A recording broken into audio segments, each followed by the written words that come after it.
business, actually.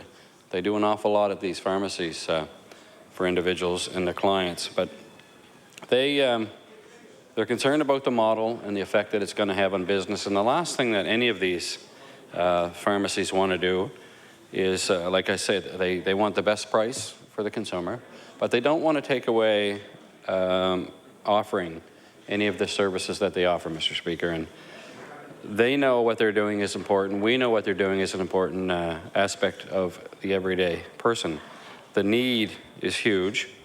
And this, at Triders Pharmacy there on Garrett Street, I think there's 4 or 5 pharmacists that actually work out of that store, and there might be more, but there's a number of other employees as well.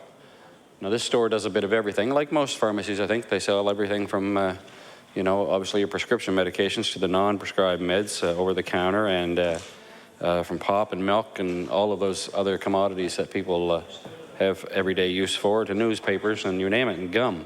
But there is obviously a need, and that's how they help survive in business, and how they make a living, and how they keep people employed, which is the most important part. And I think that all of these stores are similar in nature. Obviously, the bigger change, like the Sobeys and the superstores who have pharmacies now, saw the advantage of having a pharmacy in the draw that it actually creates when it comes to business itself. And increasing sales, it's all good as far as the business side goes. And obviously, with that many pharmacies locally, for me, there's a need because we service a fairly large area. But again, it's not about not wanting to provide the service. It's about just the opposite. But that tariff agreement is obviously an issue. They want to take the time, they want to consult, they want to sit down and work through how this will affect them. They need to obviously financially be sustainable, surviving in the long term, thereby obviously reassuring staff that there will be no issues. And obviously our communities in providing the service that they are asked to provide. And I know, like most, and I've heard it mentioned here today, I know, and I'll refer to Triders Pharmacy there on Windsor, Garrett Street. It has, you know, the blood pressure cuff. They do a number of other things in clinics and a whole bunch of other things. But they don't just offer advice on the medications that are prescribed. You know, you go up, you get your prescription back after you give them your little thing there, and from the doctor, and they fill it, and they give you all this documentation. They don't just hand it to you and say, there you go. They take the time to explain it. There's certainly a huge role that needs to be played. It's an important role. The pharmacists are much more educated on the individual drugs as opposed to the physicians, and even they'll tell you that. It's a vital role that they play. We have no room for error. It's a huge responsibility with being a pharmacist. But they take the time, they spend the time that is necessary that you understand what it is that you're getting. But over and above that, they take the time. If you pick something up off the shelf and it's an allergy med perhaps or something, or a pain med or whatever it might be, and any questions, I know that all of our pharmacies locally, and I'm sure across the province, are all the same.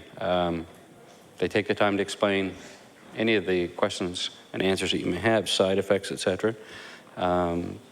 They work hard to say you know what you want versus maybe you know, the generic brand. They're always trying to do their brand. We know that because it will save the consumer money. That's a great thing.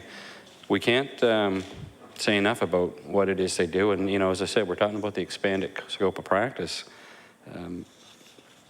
We're asking them for lots. We expect lots, but we're not really appearing, at least, to want to sit down and negotiate the deal that they think would be fair. And I know that they're going to be here, they're going to be at Law Amendments, and they're going to give you a detailed analysis of each of their individual stores, probably, and what it means to them, and the importance of having them in the smaller and rural communities. Now, the store in Hantsport, if that were to have issues, and it's probably close to the same size as the one in Windsor, it might be a little bit smaller, but if it is, it's not much. It serves quite a large area.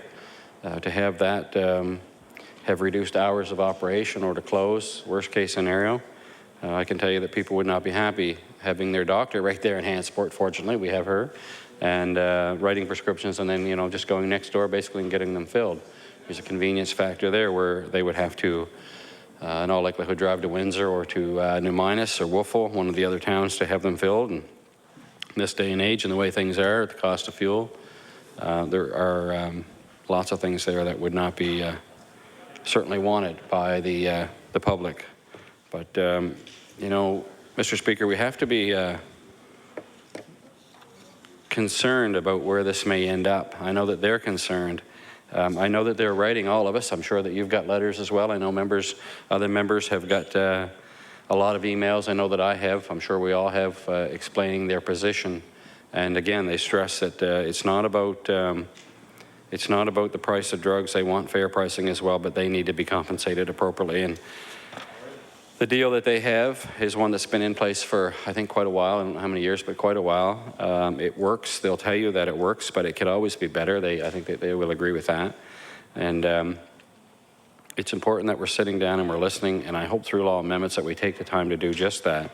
But I want to talk a little bit about a couple of the emails that I did receive, Mr. Speaker. Certainly we got the ones from the CFIB. Everybody's got those. We've got the ones from PANS.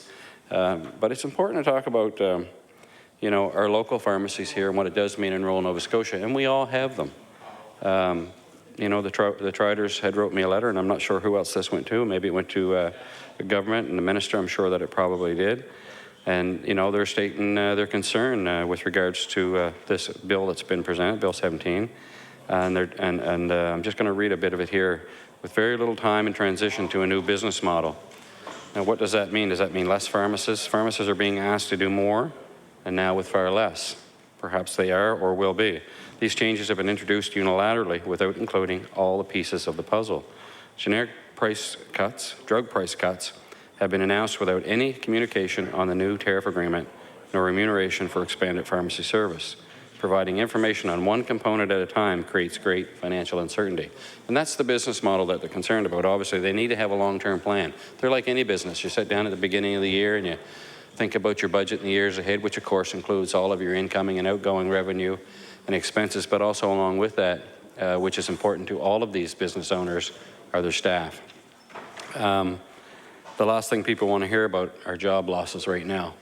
You know, government talks about creating jobs. I know through the estimates last week, I had the opportunity to talk to the minister responsible for rural economic development, and there was a projection of, you know, 2,000, 4,000, 5,000 jobs, which is all great, but nothing was certain. Right now, what we do know is these jobs are pretty steady. They've been there for years, and although nothing is ever certain, there is a bit of a comfort zone with these types of positions. At the Windsor PharmaSave, which is the one owned by the Triders, Krista and Jason Trider, there are 30 people from our local community that work in this facility. They support, and we've heard this before, there's not much they don't support. Local events, you know, sporting teams and the school sponsorships and so on and so forth, they support all of that, as do, I think, almost all of our stores, trying to help in the community. Not unlike what we do when we have the opportunity. I know that we get behind our community organizations and our kids and school organizations and so on as often as we can. And they provide a really great health care to the citizens of Windsor and West Hants. And I'm focused strictly on the PharmaSave right now, but I'll say that with all 4 that I have in Windsor that I'm fortunate to have there. We have great pharmacists in each of them, as well as the one in Hantsport. They're all, this is just one example, but they're all doing the same thing, and people count on them. You know, there are people that can't quite maybe read, their eyes aren't good. They're just doing anything and everything they can do by way of a good customer service. And I don't know, any disruption in that, any loss in that would be disastrous. And, you know, they're clearly stating here they're proud to be leaders in the community and providing health care to people in the Windsor-West Hants area. They're accessible at all hours of the day and night, holidays, etc. They're doing a fine job. But without the funding, they're going to be forced to offer fewer services. We're not sure yet what that means. They certainly won't be expanding the role that they've been asked to be able to take part in as pharmacists. Will they be able to aid in the greater expanded scope of healthcare in general? And I know that government is always trying to figure out with all entities and all aspects of the healthcare industry, whether it be police or fire or paramedics in this case by way of healthcare, Pharmacists have a role to play in that, just like the RNs and the doctors and the nurse practitioners do. It all goes hand in hand. And it's important that there's a clear understanding by government from the group of pharmacists that are being affected here in Nova Scotia by this bill. They don't want to be jeopardized in any way, and it's important that they be able to provide their service. There are a great number of emails here, and there's a pharmacist owner here. I have one from Kerry Murphy, operations manager for 23 years experience. He's got an accounts payable clerk. This is at Moffat's Pharmacy over in Eastern Passage. Accounting clerk, again, many years of working in this business. Pharmacist hours will be reduced, he states here. Delivery will be outsourced. Accounting department will be further reduced. Front store hours in Eastern Passage will be reduced. Pharmacists retiring will not be replaced. Part-time pharmacist position will be eliminated, and that's just, again, that's one. And I know that we've heard a lot about this today, and we'll hear more about it into the future, Mr. Speaker, but I can tell you something that comes to mind locally. And again, Margaret Rooney, she works for the Driders at the Windsor Pharmasafe store. When the Windsor Elms was moving back a few months ago to their new location, Margaret was there with every one of their clients, as were the other pharmacists from the drugstores that were representative of the clients at the Windsor Elms. There are 108 of them there. And I think probably it's likely fair to say, given that it's the Windsor Elms, that the good majority of them, probably 95+%, are on some kind of medication there, and are very well served by our local pharmacies. But she was there, and I remember her being there, carting out individual drugs, taking care of all of their needs, totally outside the scope of what they would do on a regular day. But it's the kind of service you get in a community that's pretty tight-knit like Windsor and West Hants, and all of our rural communities, I think, are the same, and I'm sure it's that way probably pretty much in any community that you go to around the province. And I guess I'd like to think across the country we're just that kind of people, but these services are valuable.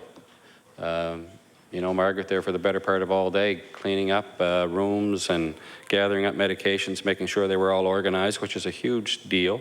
There are charts that must be moved and drugs that have to be accurately moved to the new facility in Falmouth and then set back up appropriately and secured, you know, in the right cabinets in the new facility and all these sorts of things, and that there are no errors and that nobody misses their drugs throughout the course of that day. Again, that's just one example of the kind of input that local pharmacies provide. It's absolutely phenomenal what they're doing out there, and those are the kinds of things that will go away. That could have just as easily been done. They could have hired a taxi or a cab company and walked in and gathered it all up and took the risk. But they're not interested in providing the risk. They're interested in mitigating the risk and being there to support these individuals in any number of circumstances. And the one I just gave you was a great example of how they're there. And why are they there? The question is simple. It's because they care about their customers. They care about their patients. Very important piece of the load. So, Mr. Speaker, I could go on and on and on about the different letters, and I'm looking at my notes here, and they're coming in from all parts of the province, everywhere. And they all have the similar tone to them and points being made. And again, I know when I met with my local pharmacists, they were, these guys are professionals. They're all very well-spoken. They're all very knowledgeable. It just goes along with that job. They certainly know what it is they're talking about. The agreement is, in fact, the most important piece to them, and they see that along with any new legislation as being one and the same, and it should all come in at the same time. And all they're saying is take the time that needs to be given to this very important piece of legislation. Don't rush it through. It's vital that we get it right the first time. But they have to know, they have to have the financial security, they have to understand and want to be part of this, but they have to have the financial security by way of a business model that's going to work and not going to put them out of business and not going to see any risks at all, any staff lost. And I think that they're wide open to coming and discussing just about anything, and I think that you're going to hear it all through law amendments, and I hope that there are many. I'm not sure how many are lined up to come, but I'm betting there's probably quite a few, and the stories will likely be very similar. I'm not sure where the result of that will go. I hope that there's some amendments, if necessary, to be made in this, or maybe the bill is parked for a while until it's done and we bring it back later in the fall.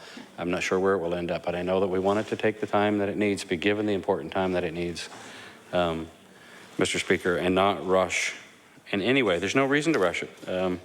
The pharmacist will be the first to tell you there's absolutely no reason to rush. Yes, there is some savings, but government says a savings of $6 million. But in the end of the day, when you start thinking about this and you start thinking about the seniors and those on other programs that are covered by this, Mr. Speaker, there is still the $424 that the senior is going to pay when they go to the drugstore.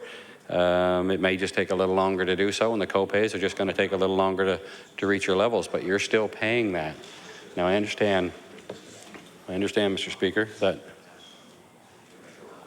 being able to purchase the drugs, government being able to purchase drugs cheaper, is a good thing, and there's something to be said for that. There's nothing wrong with being able to purchase your drugs cheaper, and that does, in turn, save the taxpayer the $6 million that you're referring to here. It does, in turn, reflect that overall number. Nothing wrong with that. I think that that's a fine thing. That's just great.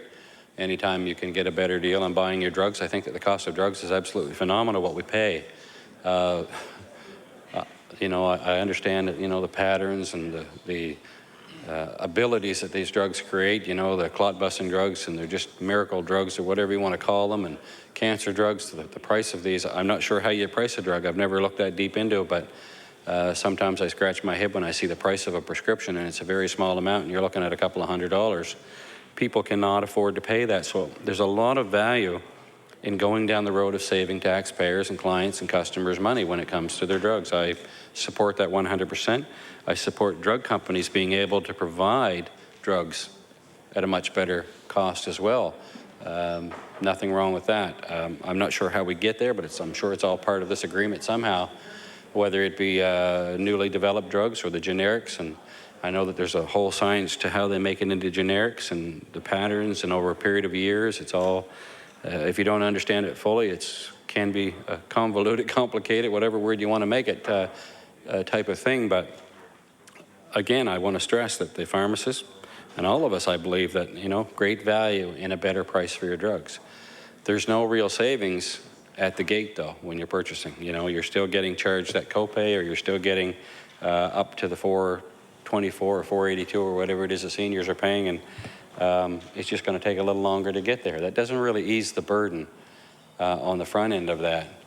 Government sees a savings of $6 million, which, you know, either that reduces and brings us back toward the balanced budget that we want, or it's invested in other type of programs in the healthcare system. I don't know where they'll go with it.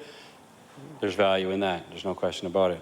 But we really, I don't know how we would consider implementing anything with such serious nature and such a nature that has to be understood clearly by the professionals that work in that industry. And there's only one way to do that, and that is to get the input from the pharmacist community. And they're there, and I know that they're going to offer it as we move forward into law amendments. And I know that we'll be looking forward to that, Mr. Speaker, as this bill moves across, and I know that it will move across, but I do hope, I want to stress again, that government gives it the time that it needs, listens clearly, not just to us in the opposition talking about our individual pharmacies, but to the pharmacists themselves when they do come in to present, the importance that will come out of that, and being reasonable when it comes to trying to negotiate something that will work for both sides, and that it's good all around for Nova Scotians. So, Mr. Speaker, with that, I will say thank you very much for the opportunity to speak to this bill this afternoon, and take my seat. Thank you. The honourable member for Kings West. Thank you very much, Mr. Speaker, and certainly pleased to continue to debate today on Bill 17, which is Fair Drug Prices Act.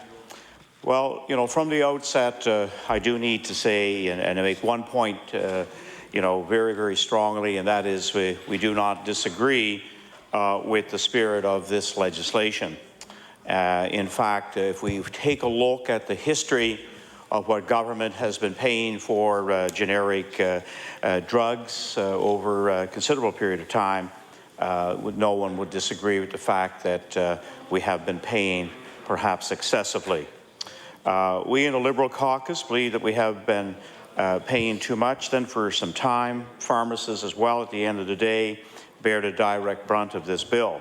And they don't disagree with the fact that we've been paying too much for generic drugs. And Nova Scotians do not disagree as well with this. I guess it's the unknown consequences of this bill that causes all of us here in our caucus to pause and say, are we going about this process in the fairest way possible? Are we really putting the cart here before the horse? And that's really the sum and substance of why many of us in opposition have stood in our places to make comments about Bill 17. When we look at the title of the bill, it speaks volumes, and it's actually quite ironic. The bill is called the Fair Drug Prices Act. You certainly haven't been fair to smaller pharmacies and the pharmacists in bringing forward this bill. And I guess this is really the major concern that we are hearing from one end of the province to the other. Haven't been fair to them in that you have asked them to accept your conditions without telling them what they will get in return. Government has laid their cards out on the table and asked smaller, independently owned pharmacies, primarily in rural Nova Scotia, but not exclusively, to play a card game with their hands tied behind their back. This is where we believe you have not been fair and upfront with pharmacists.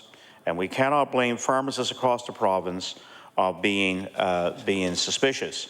And this, again, is one of the underlying themes of the letters, the emails, and the correspondence and conversations that many of us have had over the past number of months. And recently, when the Pharmacists Association of Nova Scotia held a reception with MLAs, this was the hot topic. And many of them especially took time to tell us of the many ways in which they support their communities.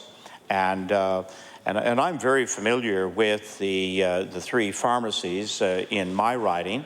One mentioned earlier today by the Leader of the Opposition, the Valley Drug Mart, which has a store in Kingston, Chisholm's Pharmacy in Aylesford, and Wilson's Pharmacy in Berwick. I'm very, very much aware and have been since I first came to the Valley 40 years ago as a student at Acadia, very, very familiar with what those pharmacies and their owners and their staff do in our communities. And through my time in speaking to Bill 17, I will speak to some of those services. Well, first of all, going back and taking a look, then why pharmacists are suspicious. Well, firstly, tariff negotiations on agreement by both parties were postponed on two separate occasions. Pharmacists asked to be able to sit at the negotiating table having some idea, any ideas to where government was heading with regard to the legislation around fair drug prices. Now, red flags are now being raised by pharmacies and pharmacists because they have been left with a government who says, trust us, let us just pass this bill. We will then negotiate what we want to pay to utilize your services as part of the healthcare system and let the chips fall where they may. And of course, pharmacists have been very pleased that the scope of practice has been expanded. And again, people with the training, the background, the years of experience, in fact, it was well received by pharmacists across the province that, in fact, they could become greater providers of a range of healthcare services, and especially in terms of any kind of pandemic that could break out, as we have seen in the past, that their medical backgrounds, professionalism and expertise could be drawn upon to be part of dealing perhaps on that front line with the kind of abilities that they have been trained for. So government was hoping that if you did not share with pharmacists their plans before going into tariff negotiations, pharmacists would keep them quiet during the bill debate process. After all, we felt it would be difficult for them to speak out if you were in the driver's seat during the negotiation process.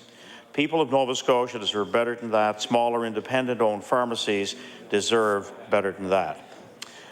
None of us in this House would be struggling with this bill if more information was forthcoming in terms of the impact at the end of the day. And pharmacists, have been very, very clear in making the point that if their dispensing fees, the kind of practice that they're now engaged in rural communities does need adequate compensation. And if that is jeopardized, then there is that possibility that, in 50 small communities, pharmacies would have to weigh their option on remaining as a viable business, reducing their services, and definitely not able to support their communities in the manner in which they have outlined to us. The Chronicle Herald stated just a few days ago in their editorial that they agree with the goal of reducing the price government pays for generic drugs. And the editorial stated the goal should be applauded. We in the Liberal caucus applaud the goal, as does the Pharmacy Association, as pointed out in the editorial. But as the editorial rightly stated, it would seem that other important changes to help replace lost revenues should be in place when generic drug process began this July. Right now, no one knows if that will be the case.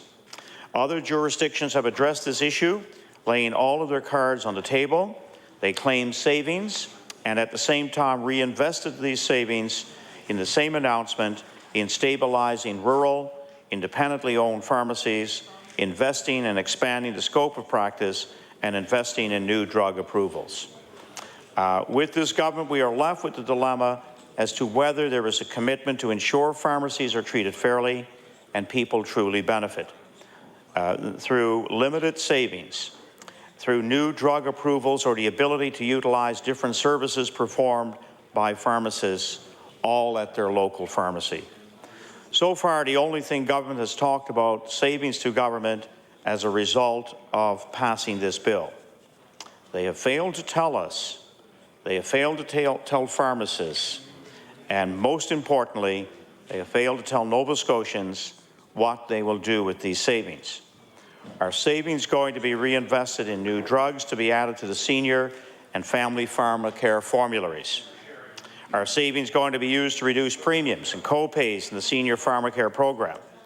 After all, despite what government is saying, it's not all that clear as to where seniors will be seeing savings at the end of the day as the result of Bill 17. So government has been telling seniors all along they will save money. Well, for those who max out on their co-pay on an annual basis, they may save a little bit of money each time they go to the drugstore, but their co-pay maximum remains the same. Instead of maxing out on their co-pay in July, they may max out in August or September. They will still max out at $382. Government is the main beneficiary when this happens. In this particular case, government will not start paying the full cost until August as opposed to July, once again saving them money, not necessarily the senior. Are savings going to be used to revamp the family pharmacare program? For the working poor has been very difficult to assess. Are savings going to be used to negotiate a fair agreement with pharmacists and ensure they're able to adjust to the new model of business, or are we going to see a reduction in the number of pharmacies serving rural Nova Scotia? And other questions, will seniors in rural Nova Scotia have to travel further to access their prescription if a reduction in rural pharmacies occur? So explain how this saves for seniors and other residents living in rural Nova Scotia if they have to drive further than they did before the implementation of Bill 17? Or will savings simply be transferred to the Minister of Finance? When you deal with a bill of this magnitude in silos as opposed to an entire package, then certain parties are left to wonder what the end outcome will be. When government first commenced discussions around introducing this bill, they talked about other savings. They talked about bulk purchasing of drugs. They talked about addressing the prescribing practices of physicians. We hear very little about these plans. Further proof that government is more content to address the problem of high drugs in isolation rather than as an entire package. Fortunately, Mr. Speaker, we and indeed others have lost confidence in believing that these issues will be addressed and will be consequences, of course, of this bill. By government admitting in the bill briefing that we have the highest number of pharmacies per capita in Canada, they are indirectly admitting that a loss of pharmacies would not be a bad thing. They are admitting that there will be a loss of jobs in rural Nova Scotia. Government needs to prove that the addition of this line in media briefings was nothing more than background information and not softening people and media for what is to come, bringing the number of pharmacies down to the national level. After all, not unlike physicians, we have a large concentration of pharmacies in HRM. But when you get to rural communities and you begin to lose access, the impact is far, far greater. You can't blame anyone for wondering whether government intends to address the unintended consequences, or are you just softening Nova Scotians for the impact such a bill has the potential to unleash? The one way we can all be sure is for government to reveal what it intends to do with the savings associated with this bill now, before its effective date. Negotiate a fair tariff agreement, deal with the expanded scope of practice before the bill comes into effect. So that's an overview of what are some of the implications of Bill 17. And as we know, more than the Pharmacy Association, in fact, and individual pharmacists have made us aware of potential impacts if this bill goes through and is implemented before the tariff agreement comes forward. One of the services, for example, that the pharmacy in my community of Kingston, Nova Scotia, has directly supported for almost a quarter of a century, and now has passed the direct work over to trans-county transportation, was a shuttle service to Halifax, and especially for cancer patients going to the Dixon Centre. And this has just been an invaluable service to our community and to those without the ability to afford transportation and without a vehicle. And it certainly has made a difference in the lives of so many. Just in the past few days, while talking with one of the pharmacists, an owner of the 3 pharmacies in the western part of Kings and eastern Annapolis. So they have pharmacies in Lawrencetown, Middleton, and Kingston. And I was speaking to one of the pharmacists about the prescription drug issue and the role that they play, for example, in the methadone treatment program. And I guess through that conversation in particular, I was able to get a sense of the role of the pharmacist well beyond the dispensing again, of a prescription drug, or in this case, a treatment for opiate addiction. And it so happens that it is administered in all three of their pharmacies.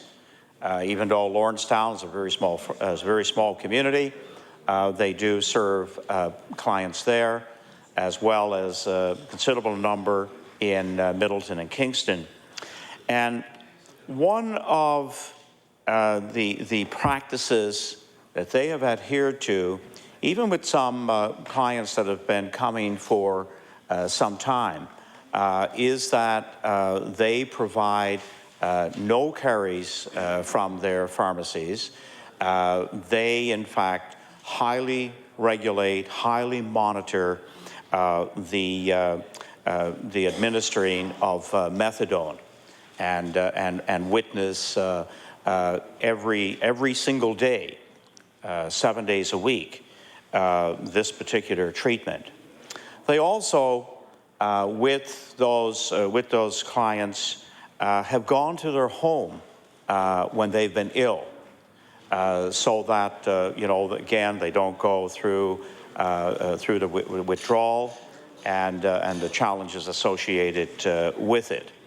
The other part, as we know, with many of the addicted, there are many social issues.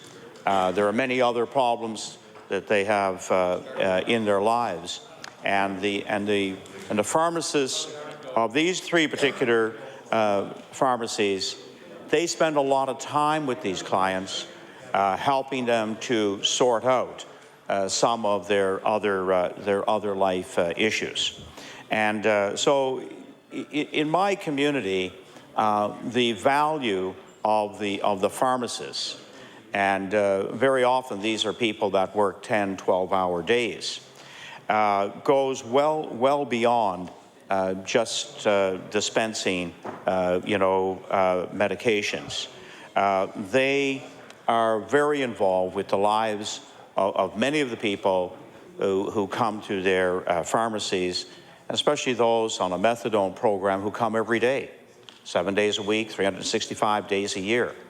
And the kind of counseling that they have provided.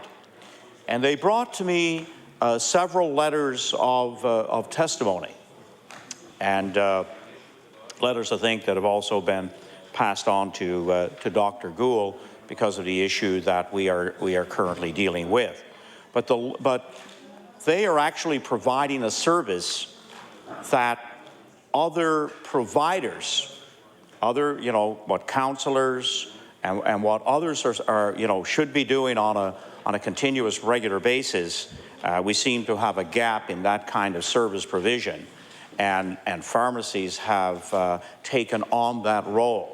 Again, they see a responsibility to the community to do this, and see, in fact, if some of the lives of these people can be changed. So it's a little bit of a sidebar story, but it speaks volumes about what pharmacists do in our communities.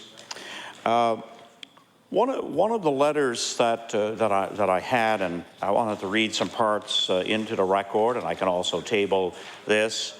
It comes from Tim Van Zoost at Chisholm's Pharmacy, and he outlined, I guess, sort of the road of the past 10 years, and what they've seen is, again, some of the erosion of their ability to maintain, a very, very strong business.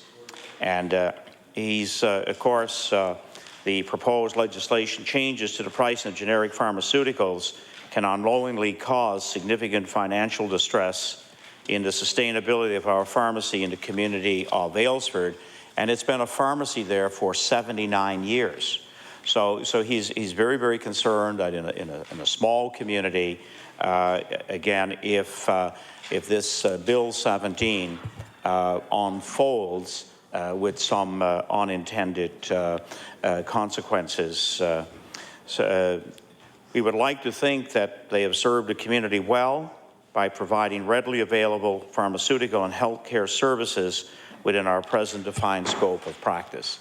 And this is probably what many of us have discovered, again, over the past decade in our pharmacies, what they offer in a range of services for, for babies all the way to our seniors population, and many times providing a service that, a busy family physician is perhaps, not able to deliver on a front line, almost weekly or monthly kind of basis.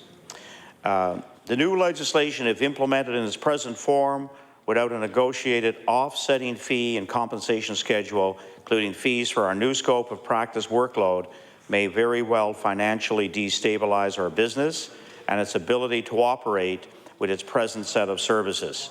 It could, depending on the severity of the reduction in the total financial compensation package for our services, jeopardize our long-term viability and ultimately our existence. And I was, I was provided, of course, without any kind of, names associated, with purchase of pharmaceuticals, a look at the margins on some of the more common pharmaceuticals that go through their particular drugstore, and I was amazed at the current small margins that exist for many of the prescriptions that do go out the door. To the greater cause beyond our personal bottom line, the community would lose not only its pharmacy, but also one of its integral elements in the delivery of health services for Nova Scotians. I could be more definitive in the impact of this legislation if the present government and Department of Health would provide more quantitative information on their new generic price reduction initiative, along with guidance for their new funding model, as we now have to negotiate a new contract after the fact. One cannot change the generic pricing model in isolation of other funding proposals. And he offered, some of the data that they're currently working with. And I guess there's a range of a couple of models that he refers to. They have heard of one generic pricing under one model would take $58 million from our industry, and that could translate to $200,000 per store, which would be catastrophic. They've heard of an $18 million reduction, and that model would lose about $70,000 in operating income per store. So without definitive information, again, they are looking at models that they've heard about, perhaps through, unofficial sources, but ones that they obviously have great concern about. And he said, I must comment that the savings indicated for seniors, and I've already alluded to that this afternoon, again, will not be as presented. It's just a delay in reaching the amount of $282 that the seniors premium requires. Also, corporate chains will not close up, but rather get to benefit from even a loss of some stores in rural Nova Scotia, and so he's really presenting a case of the negative impacts that in fact could happen if Bill 17 is passed before the tariff agreement is concluded. So I was also, CFIB have also entered into this discussion and have made some very, very strong points, again, around pharmacies and the business that they provide in rural Nova Scotia. Many of them have 15, 20, 25 employees, full and part-time.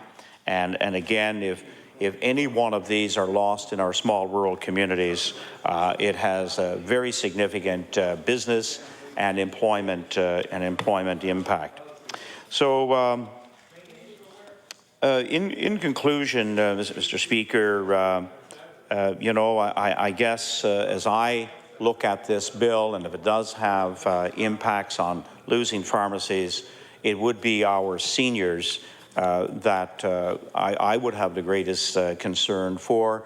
Younger people, again, are working in other communities. They're more mobile and are able to access pharmacies outside of their local community. But and especially, you know, the small rural pharmacy really does take that time to give that the extra special service and consulting that in fact has become a very accepted and almost an expected service in our communities, and as well as, you know, good pharmacists, good business people.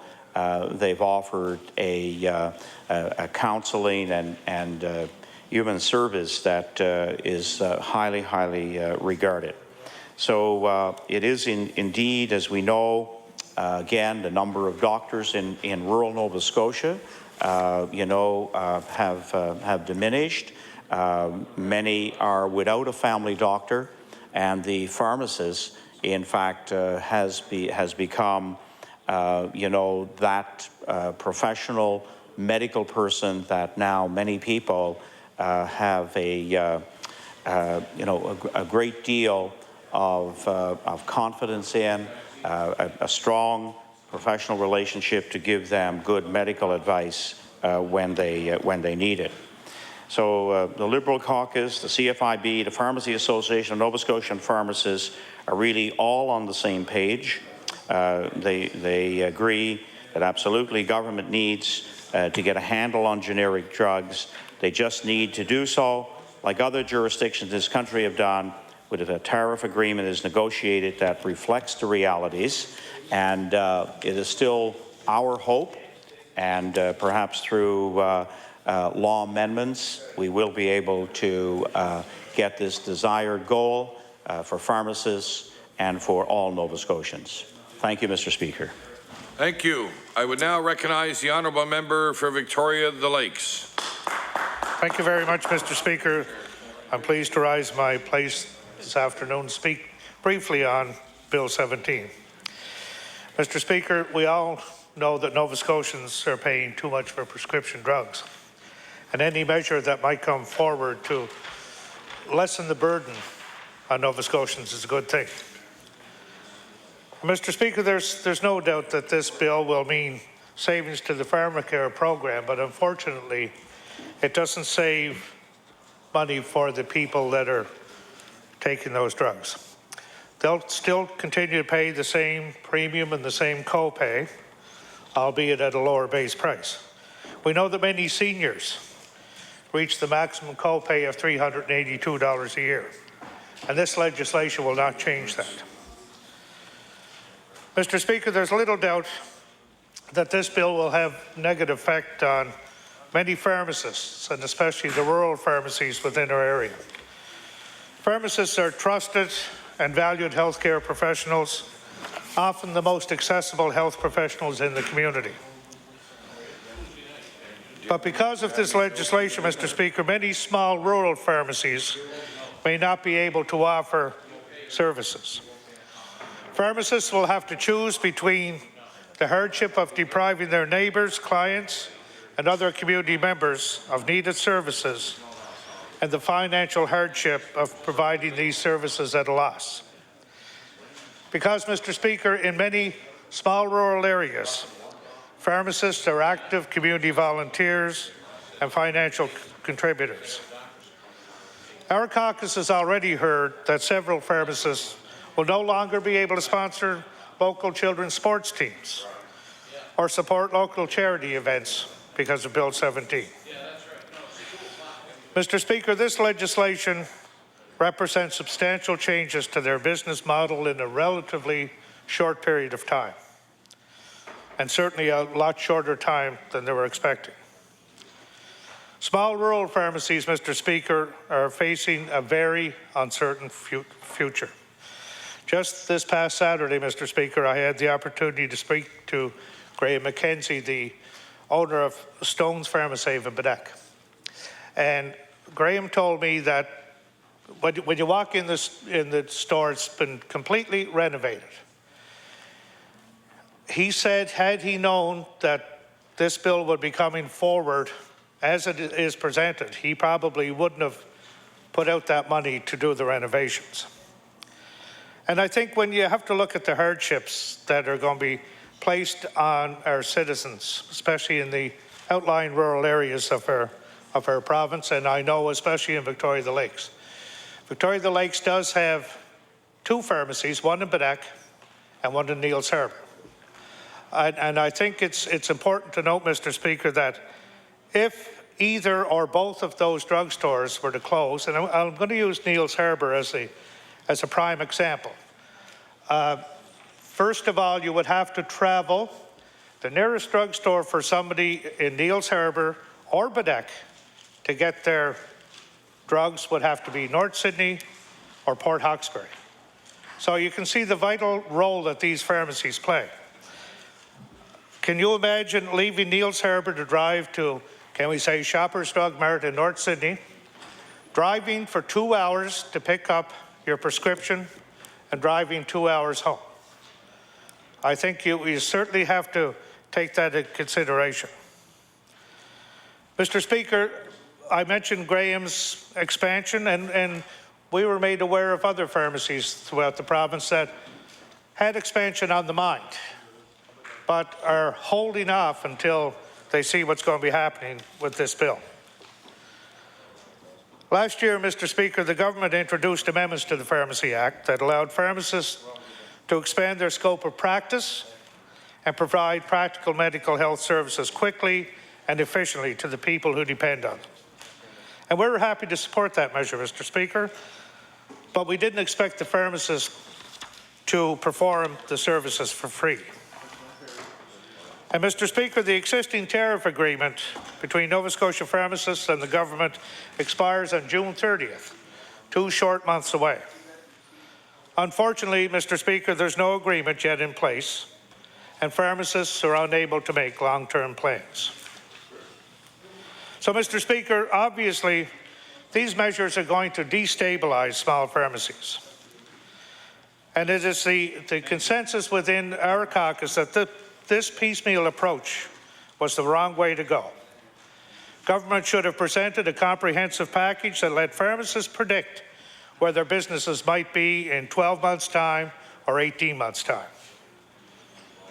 All 3 of these components should have been handled together as one comprehensive unit, just as Nova Scotia pharmacists wanted, Mr. Speaker.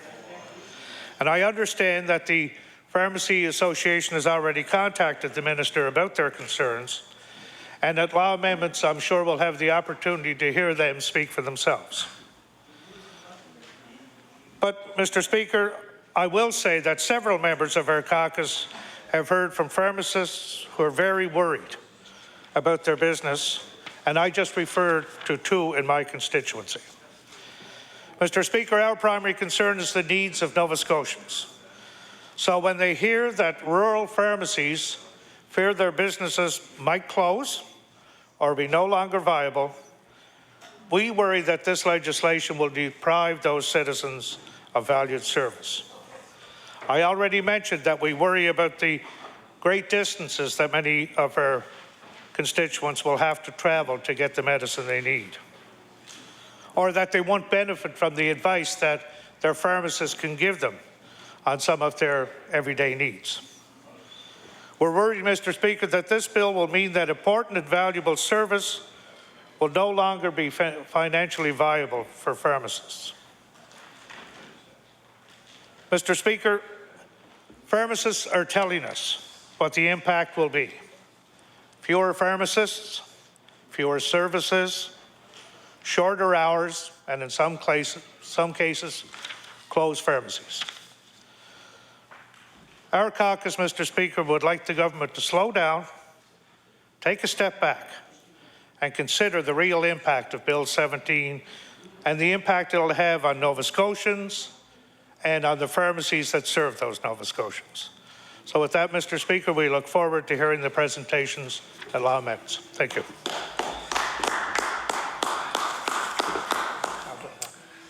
If I recognize the Honourable Minister for Health and Wellness, it'll be to close debate. I recognize the Honourable Minister of Health and Wellness. Thank you very much, Mr. Speaker, and I rise to close debate on Bill 17, the Fair Drug Price Act. I want to thank all of the members who participated in the second reading debate. I've listened very carefully to your critique. Heard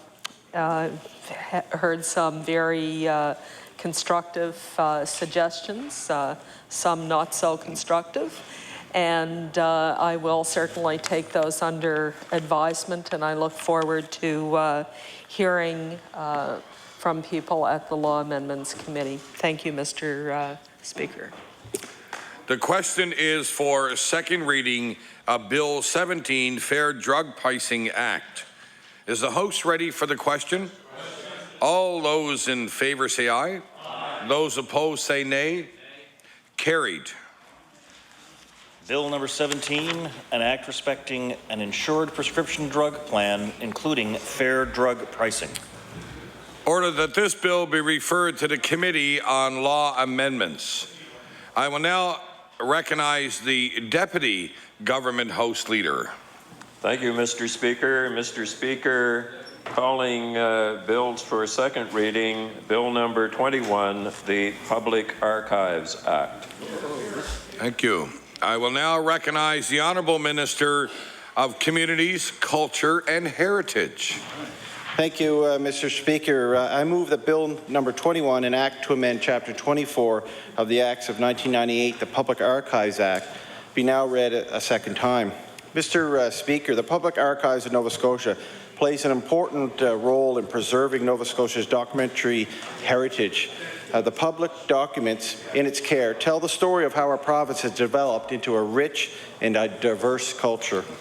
Through photographs, government documents, public records, films, and audio clips, the Public Archives brings to life our unique experiences. Mr. Speaker, it is a valuable resource for academic exploring our past.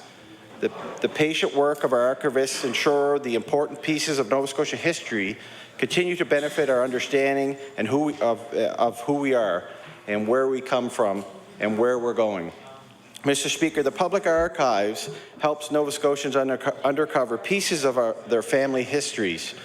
Digital and hard copy records open the book on a cherished memory or bring to life a story of our ancestors.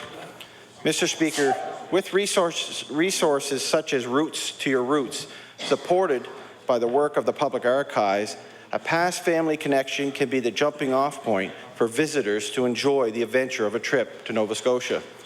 Mr. Speaker, these contributions made by the Public Archives help to make life better for Nova Scotia families as they encourage lifelong learning and economic activity. Mr. Speaker, the work of the Public Archives is enhanced by advice received from the Board of Trustees. Their commitment to supporting the work of the archives ensures best practices are followed and the public enjoys high-quality service. As part of our commitment to maintaining the high level of service, government is proposing some administrative changes to the Public Service Act that brings Nova Scotia in line with the practice in other provinces and streamline the recruitment of the provincial archivists.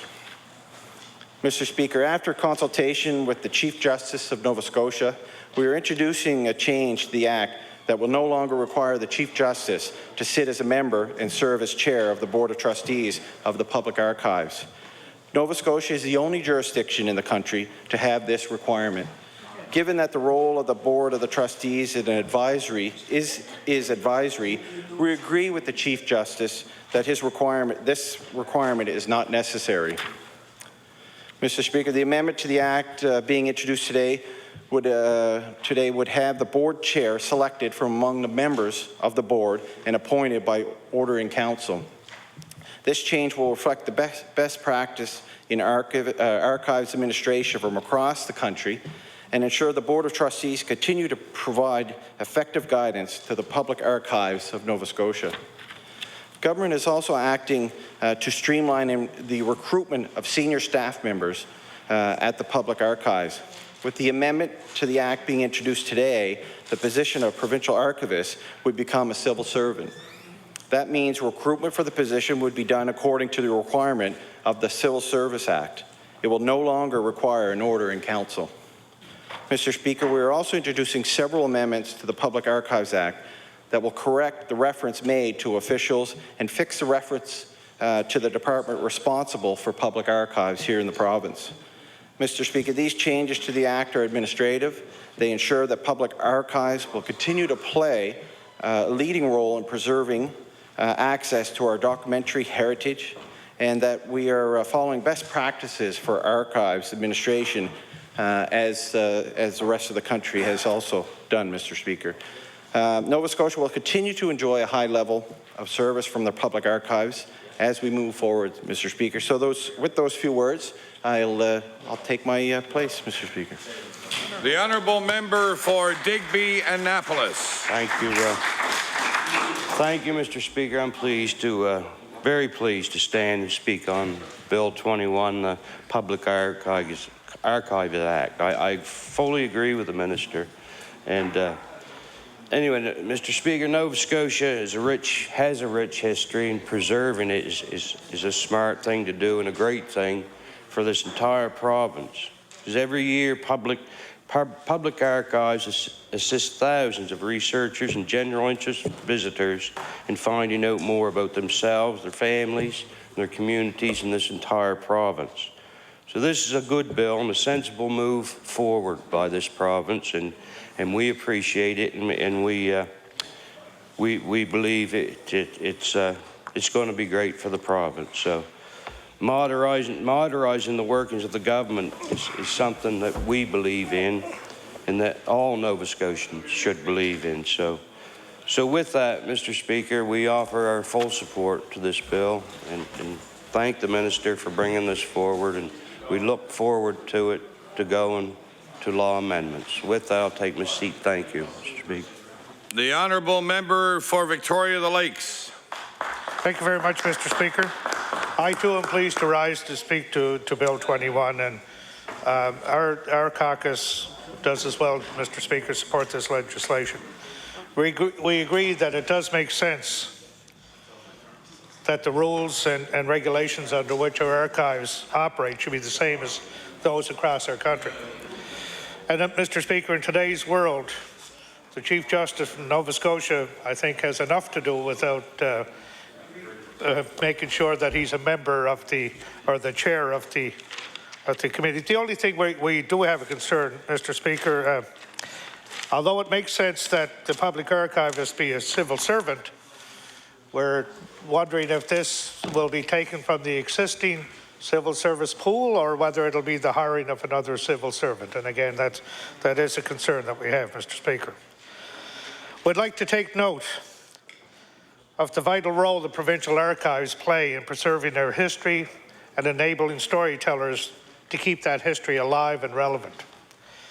The archives also preserves records that are useful to all kinds of researchers: historical, scientific, literary, sociological, and so on, in understanding the impact of what's gone on before, on today's, or tomorrow's activities. So, Mr. Speaker, with those few words, we look forward to this bill proceeding to law amendments. Thank you. If I am to recognize the Honourable Minister of Communities, Culture and Heritage, it will be to close debate. The Honourable Minister of Culture, Communities, Culture and Heritage. Thank you, Mr. Speaker, and I thank the members opposite for their comments on this bill. So it's a pleasure to close debate on Bill number 21. The question is for second reading of Bill 21, the Public Archives Act. Is the host ready for the question? All those in favour say aye. All those opposed say nay. Carried. Bill number 21, entitled An Act to Amend Chapter 24 of the Acts of 1998, the Public Archives Act.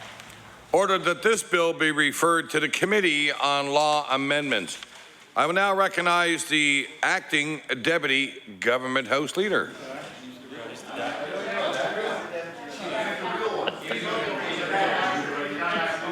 the difference. Thank you, Mr. Speaker, for the demotion. Mr. Speaker, bills for second reading. Bill number 23, the Public Procurement Act. Bill number 23, the Public Procurement Act. The Honourable Minister of Economic and Rural Development and Tourism. Thank you, Mr. Speaker.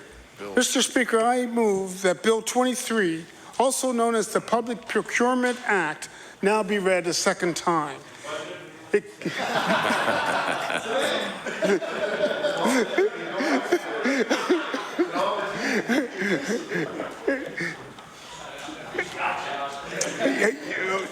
And you did.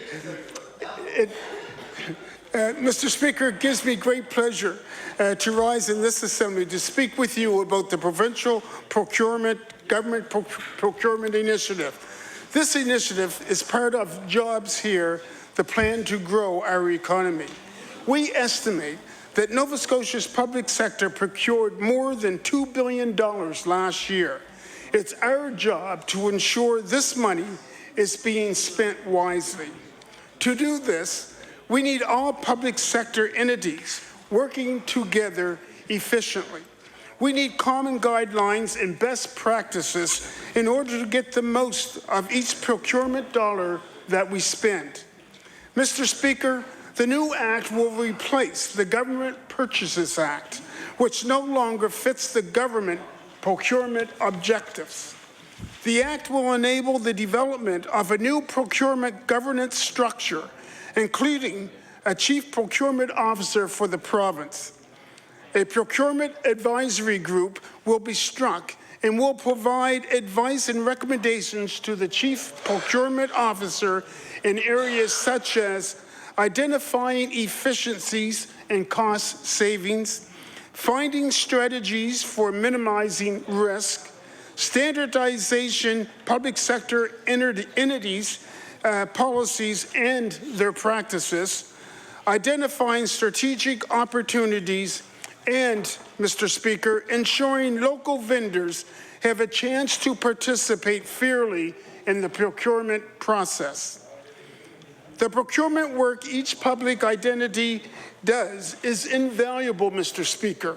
We couldn't have a fair, open, and transparent process without the diligent work found within each of these entities.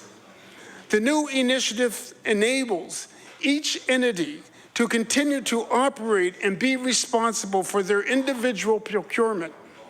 We will also become more collaborative so that we can leverage each other's knowledge to develop and adopt best practices. Mr. Speaker, we are not looking to consolidate. We need our public entity partners to continue to be the experts in their areas of procurement. What we also need is a consistent approach to procurement.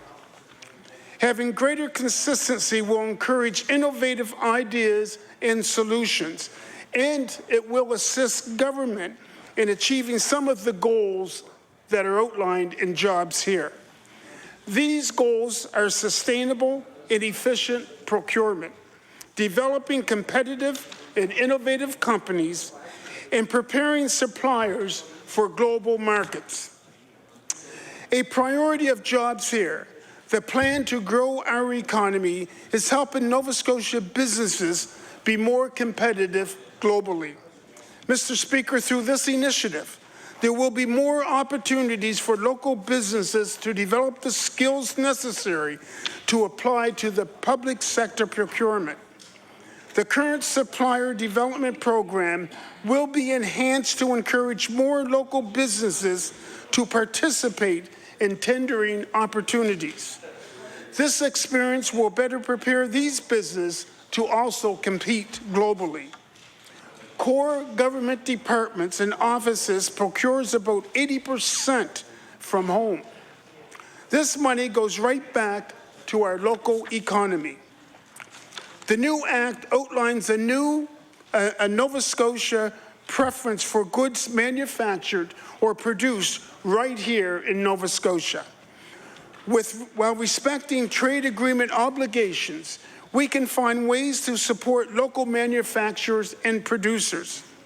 Mr. Speaker, this applies for purchases valued at below trade agreement thresholds, which is $10,000 for government departments and $25,000 for public sector groups. This shows our commitment to continue to support industries such as manufacturing, agriculture, fisheries, right here at home. Our suppliers will also be interested to know that the new Public Procurement Act includes mandatory posting for tender notices, winning bidder and award amounts to the province procurement web portal. Also, mandatory supplier debriefing sessions, a common vendor complaint process, a code of ethics for public procurement professionals, and a move towards standard terms and conditions that are attached to tender opportunities. I want you to know, Mr. Speaker, that during our consultations, feedback was extremely positive. We are hearing from the public sector entities, as well as the business associations we have spoken to, that this is the right time and we are headed in the right direction. Nova Scotians have trusted us to make the best decisions with each procurement dollar. This act is our commitment to ensure a systematic approach across the board to procurement by all public entities. Nova Scotia municipalities, universities, Nova Scotia Community College, school boards, health authorities, housing authorities, crown corporations, and core government departments, boards, agencies, and commissions will work together with our suppliers to keep this commitment on behalf of all Nova Scotians. Mr. Speaker, in closing, I would like to just take a few seconds to certainly mention the core staff at Economic and Rural Development and Tourism that are responsible for this bold initiative, headed by Rick Draper, Natalie McLean, Robert Sala, Barry Boutlier, Linda Rankin, Kimberly Kay, and certainly all of ERDT Procurement Services.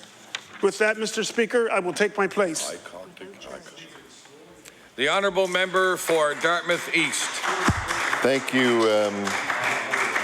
Thank you, Mr. Speaker. And briefly on this bill, this is certainly something that appears on balance to be a positive step, consolidating and changing the procurement standards so that across the $2 billion or thereabouts of procurement that the government takes or participates in, that the standards would be reasonably similar. Seems to be something that would make sense and would seem to be something that would potentially save money, but if not save money, make it easier for Nova Scotia businesses and other businesses where permitted through trade legislation anyways, to better access procurement opportunities with the government, and we hope that that's the way it works out. It's interesting to note that the bill does allow for a whole new structure around governance, and much like the previous bill, sometimes you see these costs add up that you're not expecting in certain areas, and so I think it's something that I would hope the minister will be very watchful over, is to ensure that as that procurement advisory group and the chief procurement officer, that governance structure gets built, that it doesn't become a little empire, a very expensive little empire, as we've seen happen in some other areas at times. I think that's something we have to be careful of. I think that the debriefing sessions that are mandated in here for suppliers makes a lot of sense, because it's a little bit ironic that we have this bill at the same time that the government's getting into the paving business, because had there been perhaps more supplier debriefing sessions on that side of things, there may have been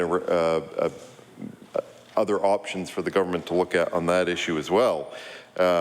In fact, it is interesting that many of the things that are proposed in this bill, which we certainly support, are things which could have actually addressed the issue on the paving side as well. And it's too bad that the government didn't seek to move this forward first, see what options are there before taking the step of getting into a multi-million-dollar business. There are, as the minister I think pointed out in his remarks, about 150 public entities which come under this bill. And I think that to some extent, the minister would probably be well aware of this, that the devil will be in the details in terms of how this actually does work out, and there's bound to be some hiccups along the way, and that's just the nature of the beast. But I hope that he and his department will be very careful watching that to ensure that there are as few as possible, and this does move as slowly as possible. In terms of local preference, maybe as we go forward through the process, I would certainly be interested to know, and other members of the House may be interested to know, that I know that there's a local preference ability of up to $10,000, but I'm not quite sure how that meshes with some of the interprovincial trade agreements and some of the trans-border trade agreements. So I'd just be interested to know. I think it's a good idea. I'd just be interested to know how that pans out and how that works, because obviously we want to support local suppliers wherever possible, but I also know that there are limitations in some of those agreements. So with that, Mr. Speaker, I'm hopeful that the minister may be able to provide some information on that as the process goes forward, whether just by tabling some information if he has it, or if he knows it off the top of his head, he might want to provide that. And with that, I'll take my place. Thank you. The honourable member for Hants West. Thank you, Mr. Speaker, and I'm glad to have a couple minutes. I'll just be brief today on this, but I think as well that we agree that it's probably a good bill moving forward. The $10,000 we just heard about by way of a local purchasing initiative and ability to do so is good. Obviously there are some concerns. One, that we do as much as we can. I know it's about saving money and being efficient, and I know that we all agree with that, especially in this day and age. We need to do that, but we also have to give consideration to local being Nova Scotia product local. Not jumping to places like China and Mexico just because we can get it cheaper. We want the quality, whether it's procuring uniforms for nurses. And there was a good example I heard about yesterday. In a recent contract signing with the NSNU, there's a clause in there that states about $100 allotment per nurse to get uniforms purchased. In talking to a local supplier in downtown Windsor, actually, she says you can't do that for $100. They might break even. They're not going to make any money, but she would still take the business if she could get it. So it's about getting the opportunity is what it is. And I know that I've spoke before about being able to get the opportunities. Mo's Music is just an example as well. Long and McQuaid seem to get the provincial contract for doing all the, if it's new violins or what's the other little recorders and things like that, going into the schools each year, Mr. Speaker. They would love to have at least the opportunity to bid on it. And they can get, if they know that they're moving that kind of quantity, they can supply for the local area. So I hope some of those considerations are given and taken seriously. It's important to Nova Scotia right now, obviously, and to businesses in Nova Scotia, that they get the opportunity to bid first.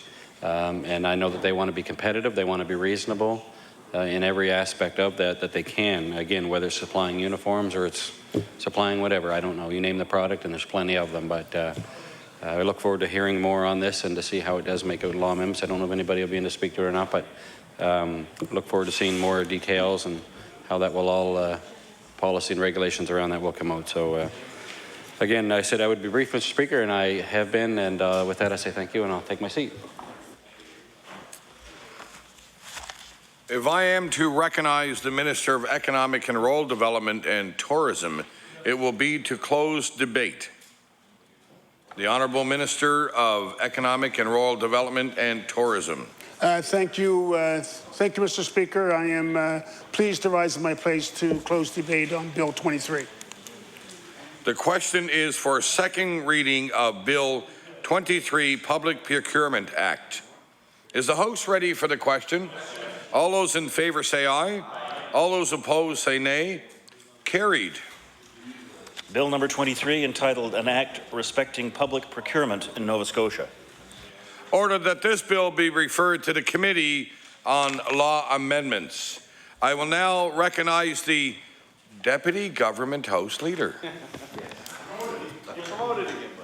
Thank you, Mr. Speaker. Mr. Speaker, bills for second reading, calling Bill number 25, the Occupational Health and Safety Act.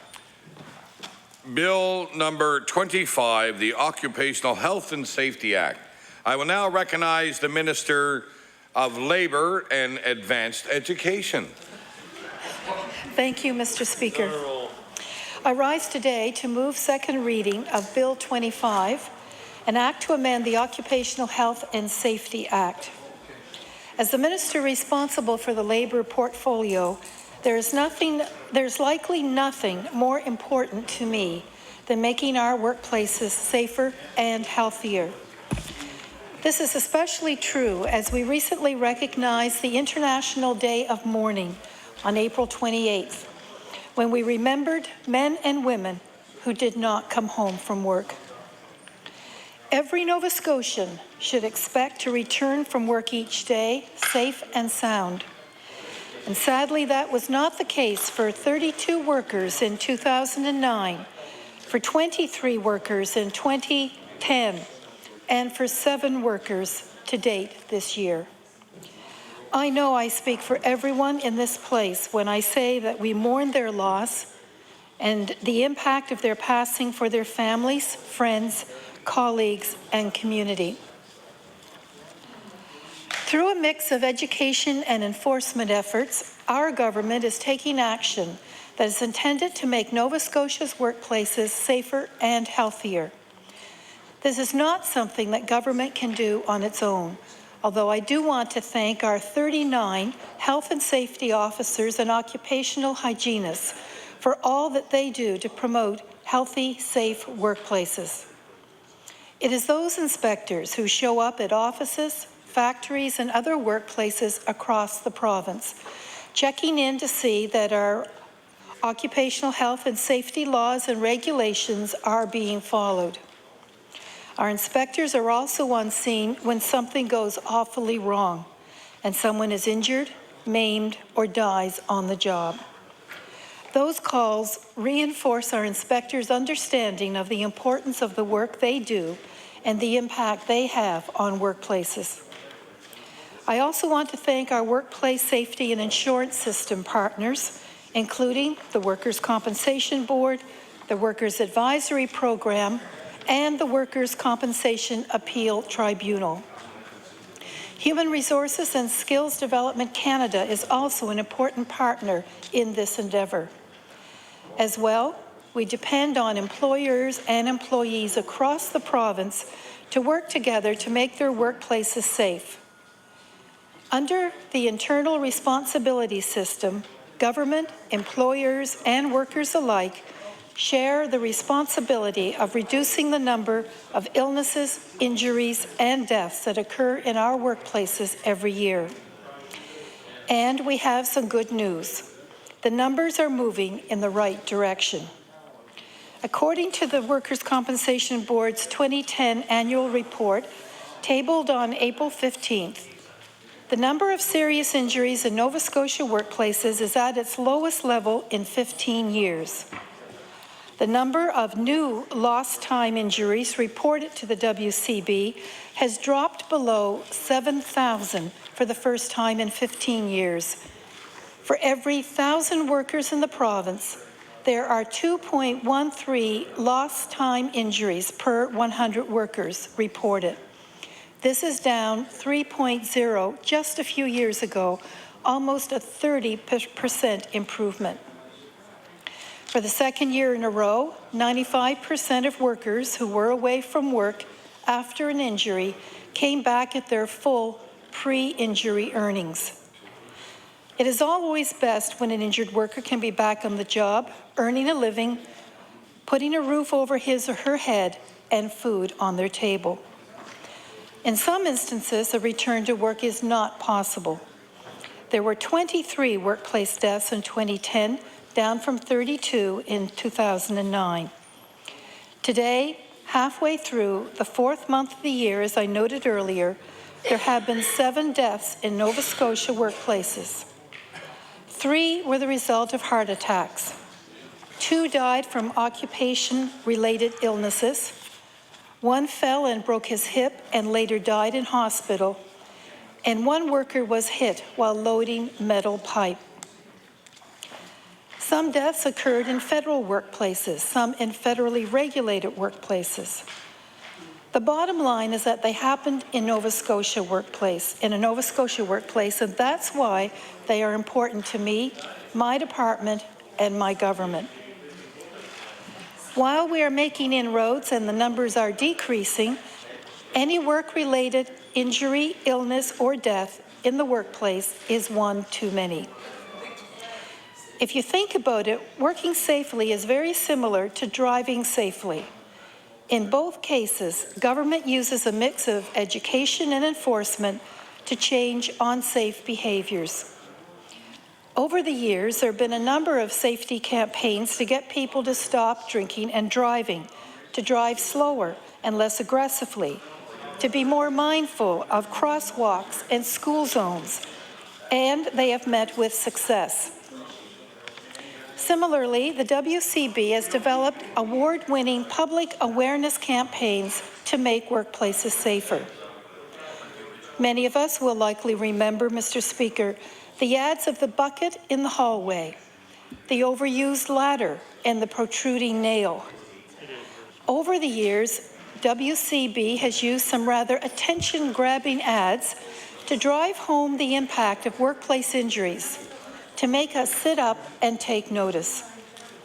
There were some that really made us think twice, such as finding what looked like a grocery store cash register slip tucked in our newspaper.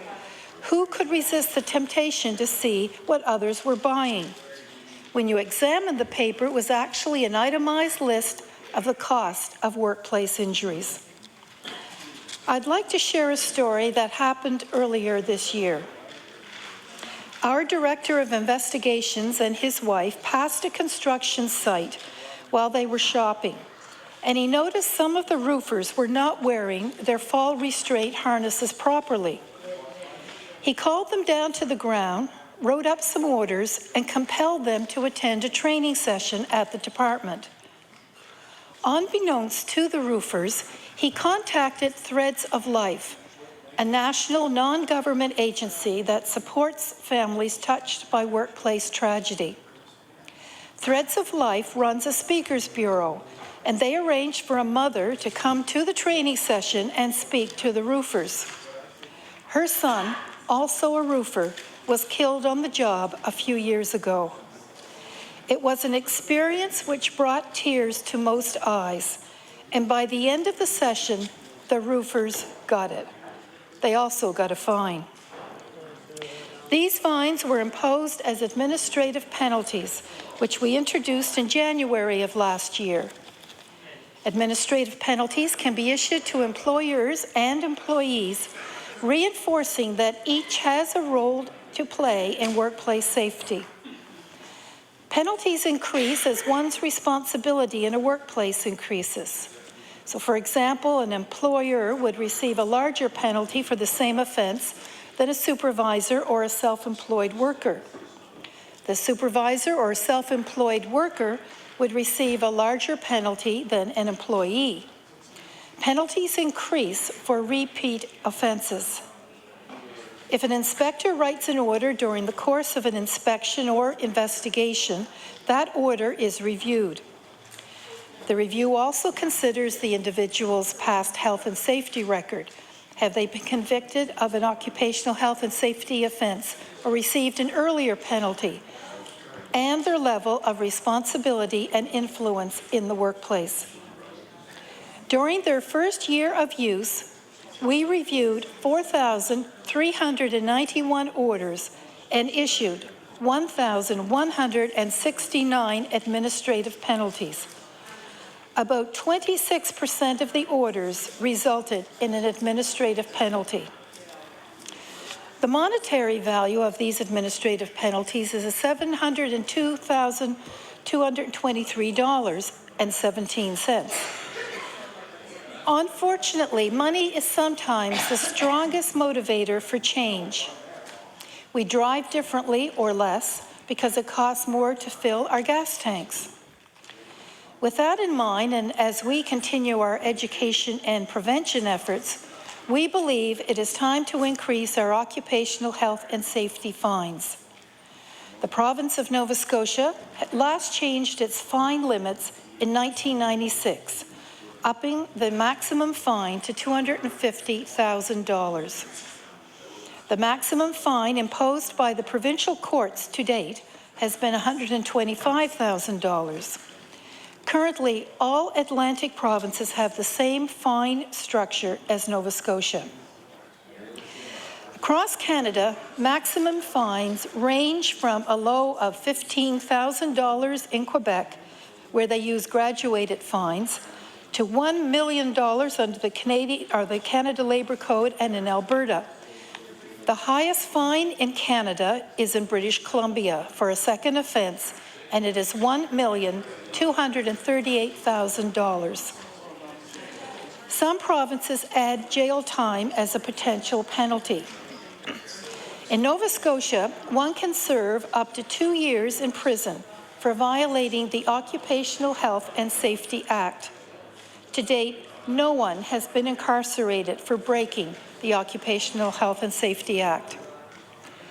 Across the country, jail time can vary from none in Quebec and British Columbia to 36 months in the Yukon, which also uses graduated fines.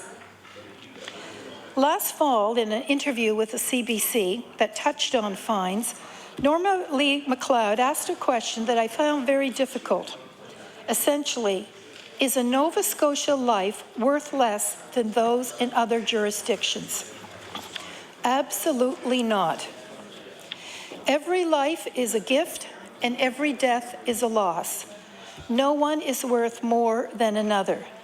And I defy anyone to put a price tag on a life. Fines cannot bring back or replace a loved one who dies at work. Obviously, larger fines could have an impact on the business community, and we are aware of that. We have taken that into consideration. But at the same time, fines cannot occur unless someone has been injured or killed in the workplace. Such an incident would have several impacts on a business: downtime, loss of expert staff, declining morale, loss of client goodwill, etc. And then, of course, there are the legal bills.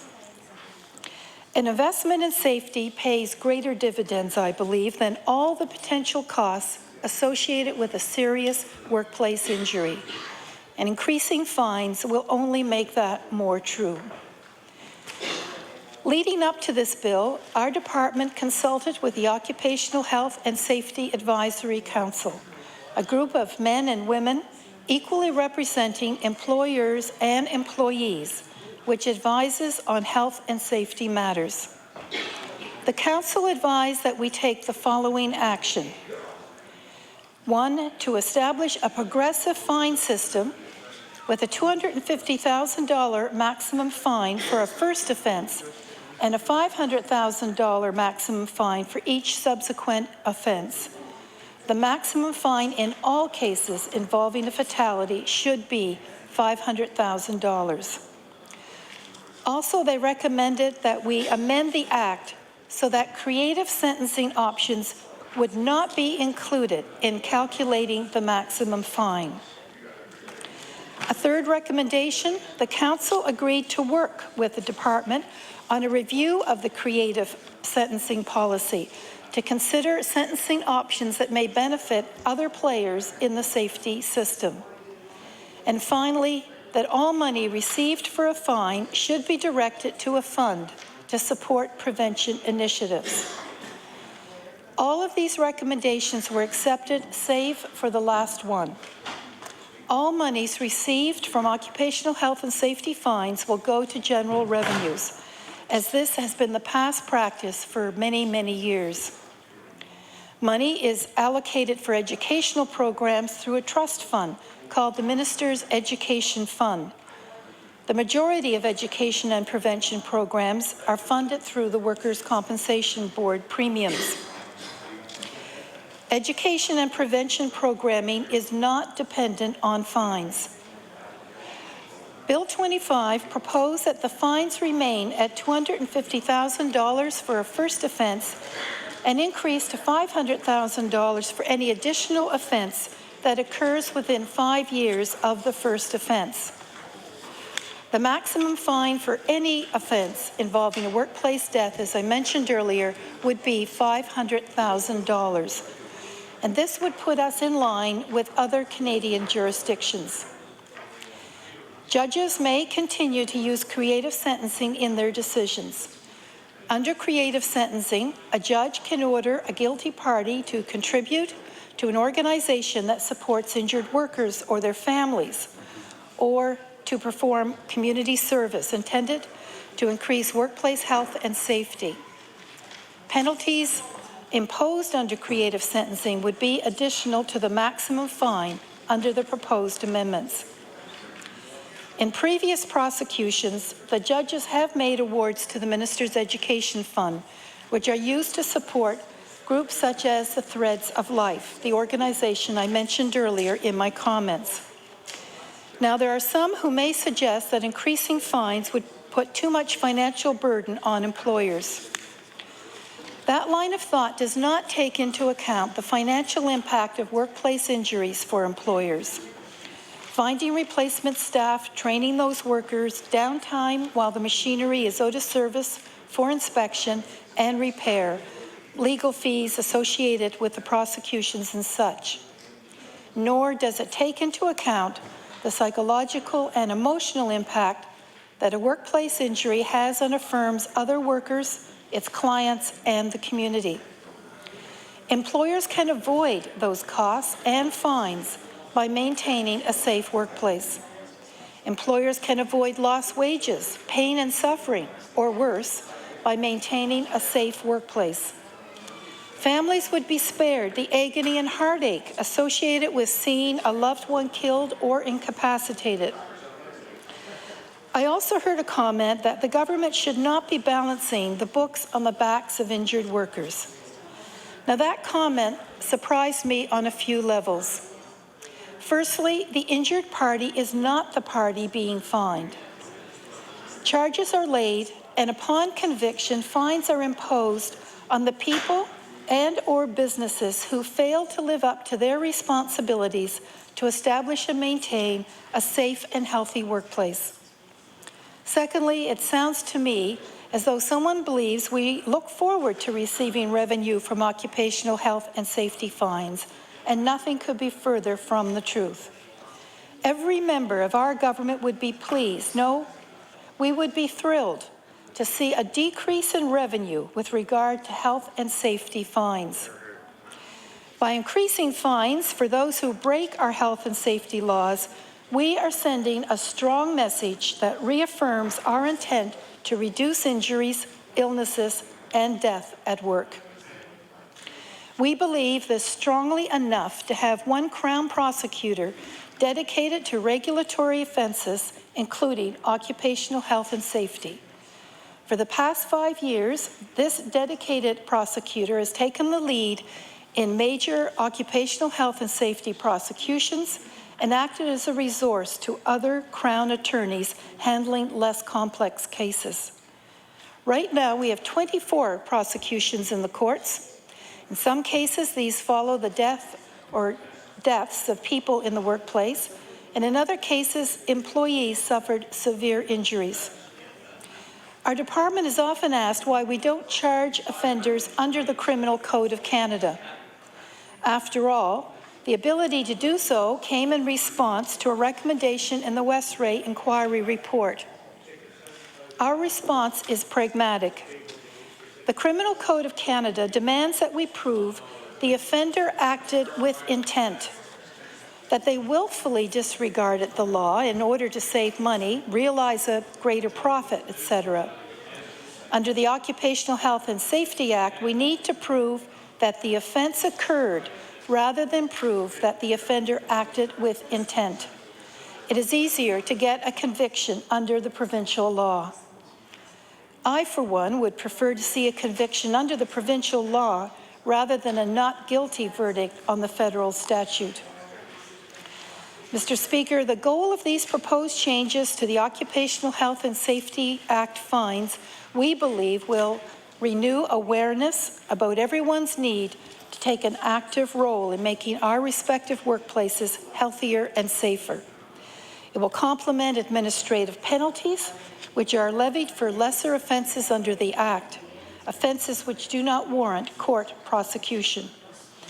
Mr. Speaker, these proposed changes reflect the practices of many other jurisdictions in Canada and go hand in hand with Labour and Advanced Education's other education and enforcement activities. On that note, Mr. Speaker, I will take my place and listen intently to the other members gathered here today. Thank you, Mr. Speaker. The honourable member for Cape Breton South. Thank you very much, Mr. Speaker. I'm tempted to be as brief as the minister in her introduction of this bill, but I'll restrain myself. And just on behalf of our critic, Mr. Speaker, we think this bill is worthy of going through the stages of the House, and simply put, we'll agree to have this go to law amendments, and then we'll take a look at it at that time. Okay.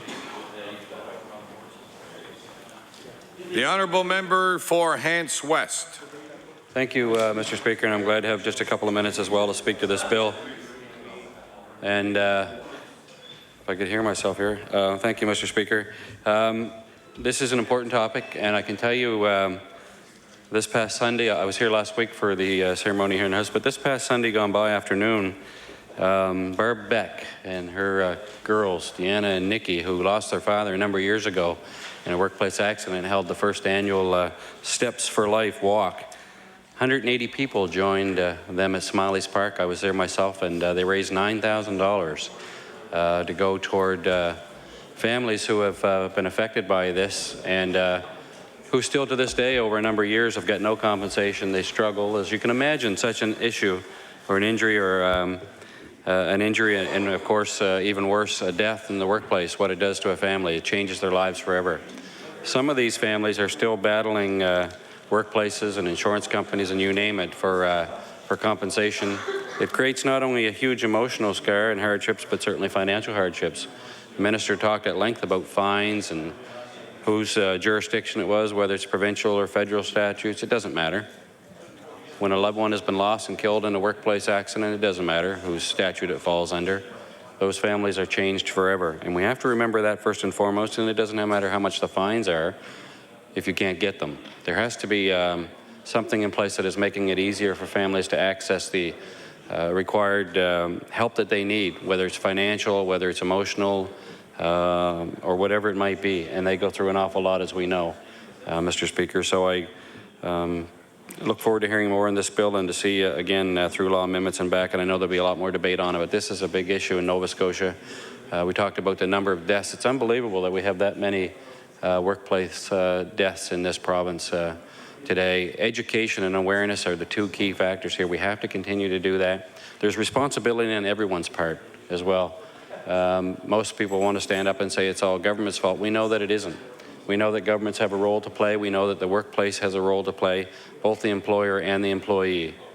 Every day we have a role to play, regardless of where we are, to prevent these injuries and certainly to prevent the number of deaths. And the day that we have zero, or a year goes by that we have zero, is certainly the goal, and we no longer have this issue. And Mr. Speaker, anyway, I want to just take those few minutes, and for the record, I want to commend the Beck family for doing what they're doing out there by way of educating the public and making them aware, and certainly being part of that, and all the people that joined them. So with those few comments, Mr. Speaker, for now, I'll say thank you very much and take my seat. If I am to recognize the Honourable Minister for Labour and Advanced Education, it will be to close Bill number 25, close second reading of Bill number 25, the Occupational Health and Safety Act. The Honourable Minister for Labour and Advanced Education.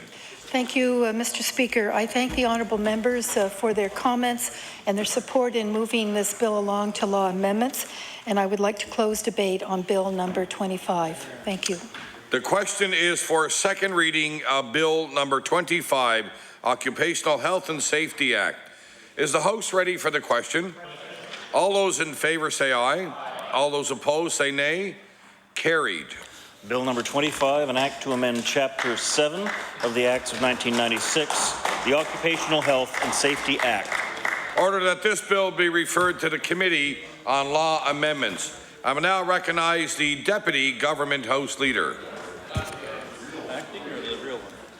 Thank you, Mr. Speaker. That concludes the government business for the day. And I would request that you call on the House Leader of the official opposition. Thank you.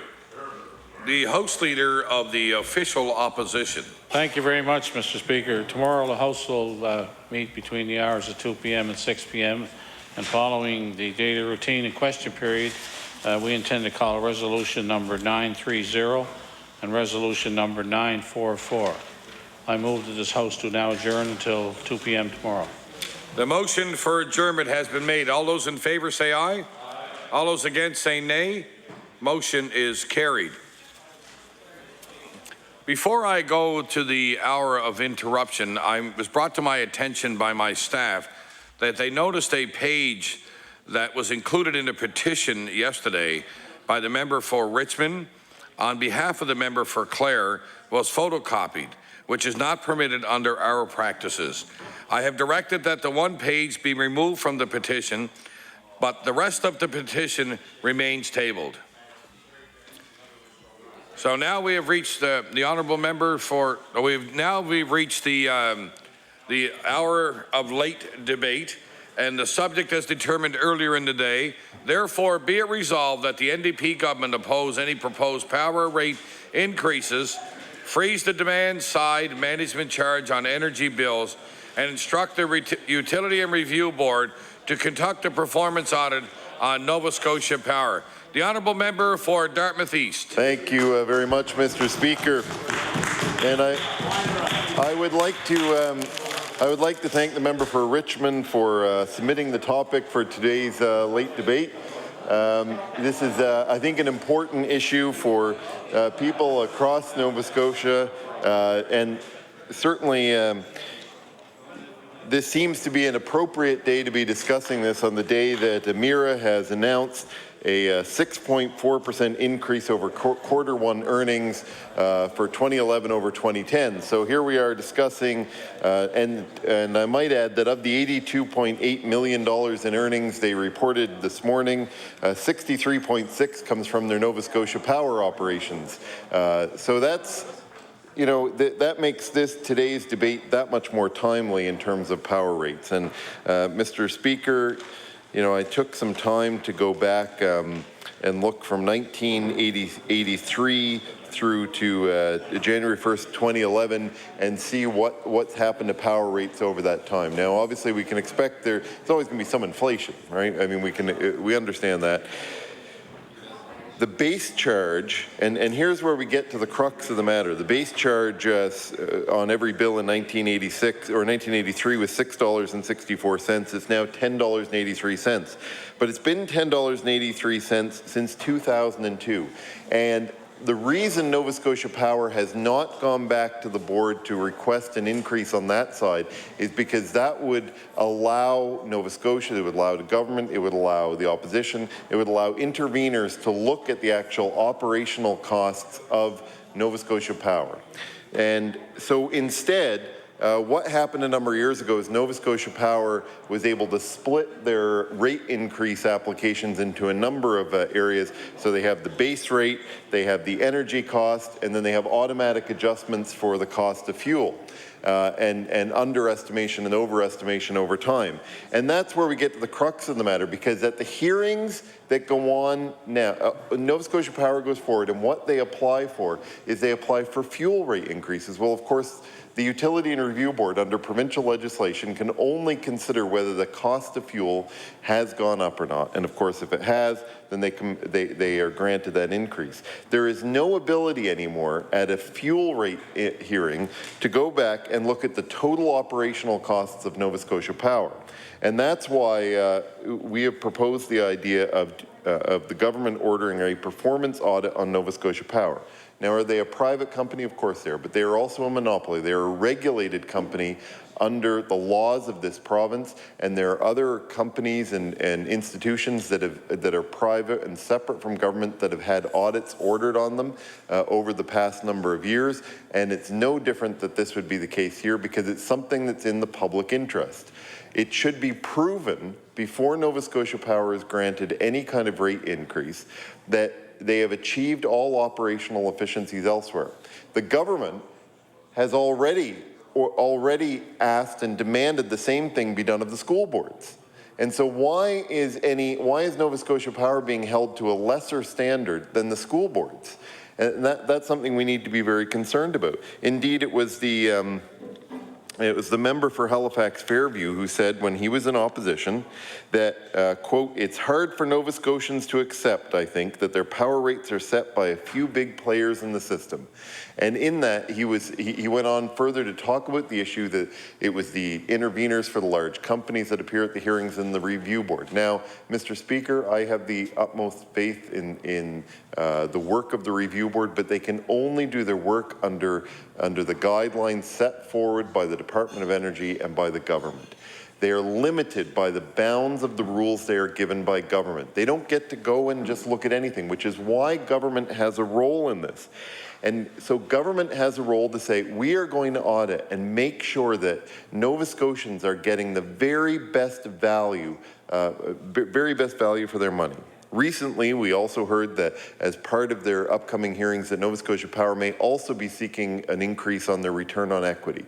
Well, what that means is Nova Scotia Power is guaranteed a range of return for shareholders. Now, I can tell you right now, there is no stock in the portfolio of my entire RSP that is guaranteed a rate of return automatically. There is no, I can't think of any other company in Nova Scotia that's guaranteed a rate of return. I mean, can you imagine the corner store down the road being guaranteed a rate of return? They would love that, but it doesn't happen. And yet they're now looking to go and ask for an even greater return on that equity. And that's something that government needs to be very concerned about, and it's up to government to take action on it. It's only government that can actually take action on that on behalf of consumers and on behalf of all Nova Scotians. Now, in debates for the past 2 years, the government has repeatedly pointed out that they removed the HST from electricity. I will give them that. However, they also increased the HST by 2% on most other items. Not all items, granted, but most other items that you and I and other Nova Scotians buy each day. So that 8% has not turned into a real savings at the door for most Nova Scotians at the end of the month. At the end of the month, most Nova Scotians are paying more. In addition, they are paying an amount for an efficiency tax, which was added by this government, an efficiency tax which the Premier's Chief of Staff 3 days before the election said the NDP opposed, and yet in their first session in government introduced. And in the first year, nobody noticed it because the fuel adjustment mechanism pretty well made it a wash. So what that meant is that there was 50 cent, or there was half a cent added to the electrical charges as a result on January 1st of this year, just for that tax. That was in addition to the rate increases, which have gone from 7.1 cents all the way now to almost 12 cents per kilowatt hour. Mr. Speaker, that's probably, if I do some quick math, about an 80% increase over the past 20 years, an 80% increase. And we know there's more coming because some of the rate increases that they had applied for January 1st have been deferred for the next couple of years. And so they're going to slowly come in. We also know that while it's true the government has moved to increase the amount of renewables, those renewables will come with yet an additional cost. So the government should be trying to reduce the operational expenditures of Nova Scotia Power so that we can minimize the rate shock that will result from going to further renewables. Further renewables are good. They're good for the environment, they're good for price stability, but it doesn't change the fact that at the end of the day, it is important to minimize that rate shock as much as possible. There's been talk about Churchill Falls. Well, we know from Nova Scotia Power that they're looking at a landed price anywhere from 12 to 16 cents plus distribution and overhead costs on top of that. So that's a further increase. Is it a stable price for the period of the contract? Yes, but it's a further increase, which means we should be looking for as many savings on the operational side before that increase comes to reduce the increase. And that's the message that we've been trying to get through to the government, and yet the government continues to talk about some price stability at some future point. And today during question period, the minister and I'm not sure whether he misspoke or whether he meant this. He said we're going, I had the exact quote written down here somewhere, but I don't have it right now, but we're going to see that prices drop. I'm not sure that anybody believes that prices are going to drop for electricity. What they want is to stop the increases, is to see the increases come to an end and know in a public, audited way that they are getting the best value possible from Nova Scotia Power's operational costs. They know, the public knows now, if the price of coal goes up or they have to add wind, that the fuel cost is going to go up. But that doesn't mean that we can't be looking for expenditure savings on the other end. And I tell you, when people wake up tomorrow morning and they read in the paper that there's a 6.4% increase in net earnings this morning, most of that for Emera is from Nova Scotia Power. $63.6 million of the $82 million is from Nova Scotia Power. I guarantee you people are going to be livid when that's tied right to the fact that they're in the middle of another rate increase. And the members on the government side know that people are mad about that. They knew they were mad when they were sitting on this side of the House, and they need to join Nova Scotians in seeing that audited and seeing answers. Thank you very much, Mr. Speaker. Thank you. The Honourable Minister of Energy. Thank you, Mr. Speaker, and certainly a pleasure for me to be able to rise here this evening and speak to the motion that was brought forward by the official opposition, I believe by the member from Richmond, but although it's the member from Dartmouth East that has spoken on it, but I understand that. I just want to thank them for bringing forward the motion and for giving me an opportunity to provide information about how electricity rates are set here in our province. Now, if I understand the motion correctly, his motion calls for our government to get directly and deeply involved in the setting of power rates in this province. And Mr. Speaker, as you know, that's not something that we can do. It's under the long-standing policy and law. It's just not possible. So under governments of various stripes, whether it's been Liberal or Conservative or now NDP, there's been support for an independent and open regulatory process for setting electricity rates. The Utility and Review Board Act gives the UARB the mandate to administer the Public Utilities Act, which provides the rules for regulating Nova Scotia Power. Mr. Speaker, through this framework, the UARB has the mandate to approve electricity rates. The UARB, as you would know, is an independent quasi-judicial regulatory body, and by law and good public policy, government has no direct role in approving electricity rates. Mr. Speaker, indeed, to adopt the motion that the member has put forward would mean gutting the purpose of the entire UARB Act.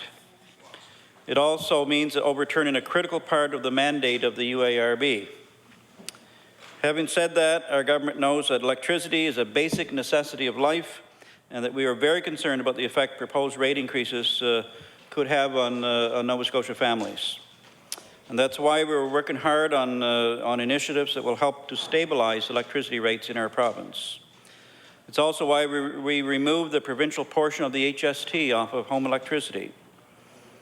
It's also why we have one of the most aggressive renewable electricity plans in our country. Hear, hear. It's why we are pursuing the Lower Churchill deal and why we're also pursuing tidal power in the Bay of Fundy. And Mr. Speaker, one of the key steps to reducing electricity demand is to avoid costly new fossil-based generation.